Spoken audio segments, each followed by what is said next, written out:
अस्सलाम वालेकुम। प्रोग्राम गल बात के साथ मैं हूँ सोफिया अहमद, हबीब अकरम साहब और करमदाद साहब। Hello, how do you do?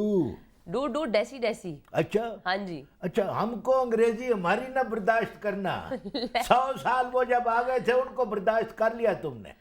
उन्हीं को तो बर्दाश्त करना, उनकी चीज़ें इतनी अच्छी हैं, वहाँ से इतना खूबसूरत मज़ेदार किस्म का परफ्यूम आता है और क्या क्या चॉकलेट्स आती हैं और पता नहीं कितनी अच्छी चीज़ें हैं। बलुगड़ी, तुझको फिर पता नहीं है असल बातों का। अगर असल बातों का तुझे पता लग गया ना तो फिर तू फिर कहेगी कि नहीं वतन अपना, जो सुख चुबारे ना बलख ना बुखारे। ले सर, पहली खबर ये है कि मौजूदा हुकूमत को शुरू से ही संजीदा मसाइल का सामना है।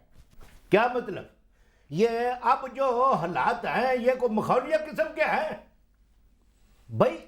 वैसे एक बात है, क्या? इस वक्त जो मसाइल पैदा हुए हैं ये मखौलिया किस्म के हैं। अपने राजे रियाज को ले लो, हर वक्त बेवक्त की बांगे दे दे कर ललकरे मारता रहता है। दूसरी तरफ जो डाउन है वो भी कोई ना कोई ऐसा शोषण छोड़ता है कि बेचारे जरदारी साहब को वहां से लाहौर आना पड़ जाता है।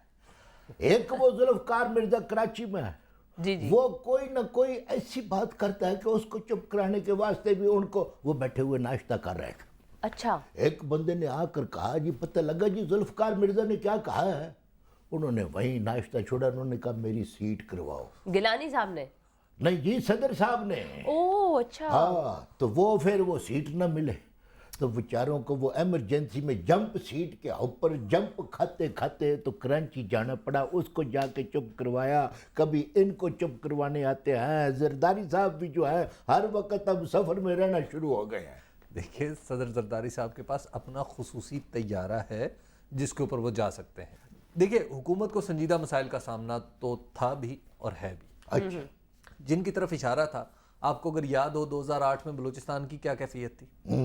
खराब थी या नहीं? बिल्कुल बहुत। जी हाँ। ठीक है, 2008 में जो बिजली का प्रॉब्लम था वो तो खैर 2009 और 2010 में भी रहा माशाल्लाह है। जी, ठीक है, वो तो ये चल भी रहा एक संजीदा मसला है या नहीं है? ठीक है, बिल्कुल। बात यह है कि हुकूमत के सामने एनएफसी को तय करने का एक चैलेंज मौजूद था या नहीं था? जनरल परवेज मुशर्रफ को हटाने का चैलेंज भी इसी हुकूमत ने निमटना था। जजेस की बहाली का मसला था। ये ऐसे संजीदा नोयत के बल्कि गंभीर मसाइल थे कि जिनके ऊपर हुकूमत को काबू पाना था। तो वो चैलेंजेस निकल गए, उसमें जाहिर है कुछ ना कुछ टाइम तो लगता है। जो इनकी बात कहने का मतलब है कि इब्तदा का जो अरसा है वो इन मसाइल से निमटने में गुजरा है और अब हम रियल मसाइल की तरफ, बिजली का इशू है, महंगाई का इशू है, बेरोजगारी का प्रॉब्लम है, इन सारी चीजों को सॉल्व करेंगे। लेकिन मैं आपको सुनाती हूँ अगली खबर हाँ जी। जो गिलानी साहब कह रहे हैं। उनका कहना यह है कि सदर और वजीर आजम के इख्तियारात में तवाज़न बेहतर बनाया जा रहा है। तवाज़न बेहतर क्या मतलब है जी बनाया जा रहा है? यानी तवाज़न इन दोनों के दरमियान जो है वो ठीक नहीं है। अब वो तवाज़न को ठीक करना चाहते हैं। यानी इस तरह से ठीक करेंगे कि जो सदर साहब हैं वो अपना मौत के कुएं में मोटरसाइकिल चलाएंगे। अरे नहीं भाई। और गिलानी साहब जो हैं वो रस्से के ऊपर दरख्त पे चढ़ के तो वो ऊपर डांग पकड़ के तो वो रस्से पर चलेंगे। यानी एक काम वो करेंगे, एक वो करेंगे। सदर साहब अगर चीनी महंगी करेंगे तो गेहूं जो है वो वजीर आजम साहब महंगा करेंगे। सही। ठीक है ना जी। पेट्रोल जो है वो सदर साहब जो है उसकी कीमत बढ़ाएंगे तो सीएनजी की कीमत जो है वजीर आजम साहब बढ़ाएंगे। है जी। और लोड शेडिंग जो गैस किया है वो सदर साहब करेंगे तो जो अपना दूसरे स्विच है ना जी अपना पानी के, जी जी, वो अवाने सदर में लग जाएंगे, उधर से सदर साहब वो पानी बंद कर देंगे।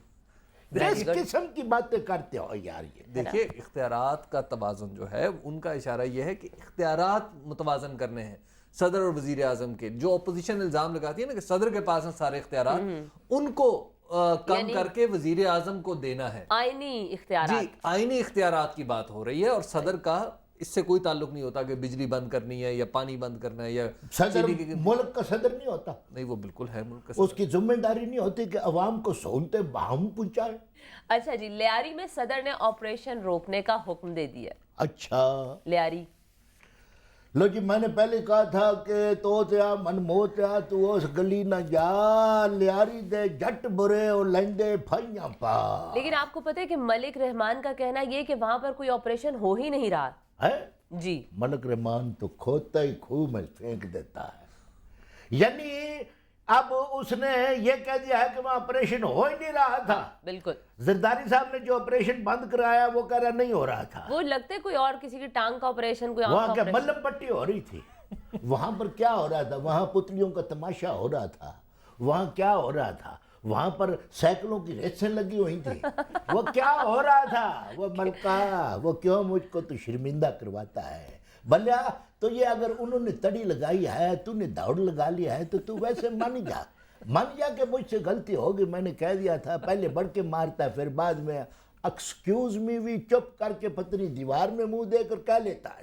دیکھیں لیاری میں آپریشن کا اعلان ہوا تھا, صحیح, اور آپریشن کا اعلان خود رحمان ملک صاحب نے اشارے دیے تھے کراچی میں. اچھا. اور وہ دباؤ تھا اس وقت ایم کیو ایم کی طرف سے, کیونکہ پیپلز پارٹی اور ایم کیو ایم دونوں کے کارکن جو تھے وہ مارے جا رہے تھے ٹارگٹ کلنگ میں. تو ایم کیو ایم کا بڑا متعین الزام تھا کہ لیاری میں موجود جو امن کمیٹی ہے وہ پاکستان پیپلز پارٹی سے لنک ہے, اور پاکستان پیپلز پارٹی سے اپنے تعلق کا فائدہ اٹھاتے ہوئے اسے حکومتی حمایت بھی حاصل ہے, اور اس حکومتی حمایت کے نتیجے میں وہ ایم کیو ایم کے کارکنوں کو ٹارگٹ کلنگ کا نشانہ بنا رہی ہے.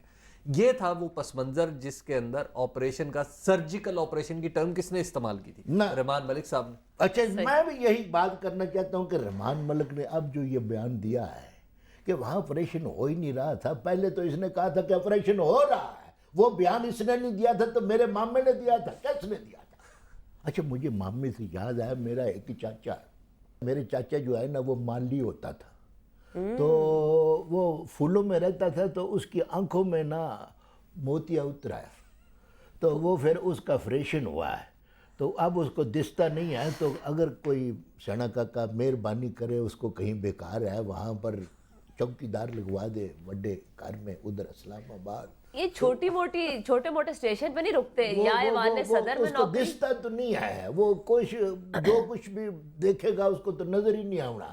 وہ بار کھڑاک شڑاک سن کے کہہ دے گا جاگتے رہنا. بس اتنی سی نوکری دنیا میں جنتی دیکھیں, ہے. بات ہو رہی ہے لیاری کی اور رحمان ملک کی اور آپریشن کی. یہ بات کہاں لے, کس طرح نہ کہ میں اپنے ماموں کو, چاچوں کو, ماں کیا کسی گڑھا کھود کے تو ادھر ان کو دھکا دے دوں. پھر اس طرح کے لوگ ہوتے ہیں جو صرف یہ سمجھتے ہیں کہ حکومت جو ہے ان کے ماموں اور چاچوں کے لیے, اور اس طرح کے لوگ ہوتے ہیں جو حکومت کو ترغیب دیتے ہیں کہ وہ جو مرضی پہ کرے, اس کو کوئی پوچھنے والا نہیں ہے.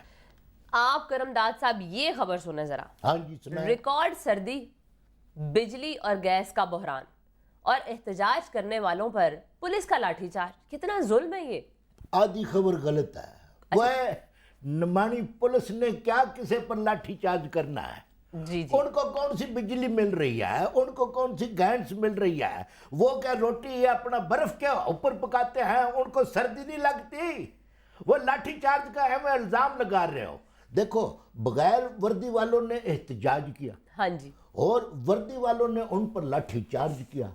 تو اصل میں دونوں پارٹیاں جو ہیں نا وہ اندرلے خانے احتجاج ہی کر رہی تھیں, اور دونوں پارٹیاں مٹھ تھیں. کسی نہ کسی پر کوئی احتجاج نہیں کیا ہے. دونوں مظلوم ہیں. کیا خوبصورت تعویل کی ہے انہوں نے پولیس کے مظالم کی. اچھا, مطلب لاٹھی چارج کو بھی انہوں نے ایک احتجاج کا رنگ دے دیا ہے. آفرین آپ کی سوچ کی. اچھا جی. ہاں, مطلب اگر یہ سوچ بدل جائے تو ہماری پولیس بہتر نہ ہو جائے. ہاں, آپ واقعی جتنی مطلب آپ کوشش اندازہ کرتے لگائیں. ہیں. اور پھر آپ کو ایک اور مزے کی بات بتاؤں.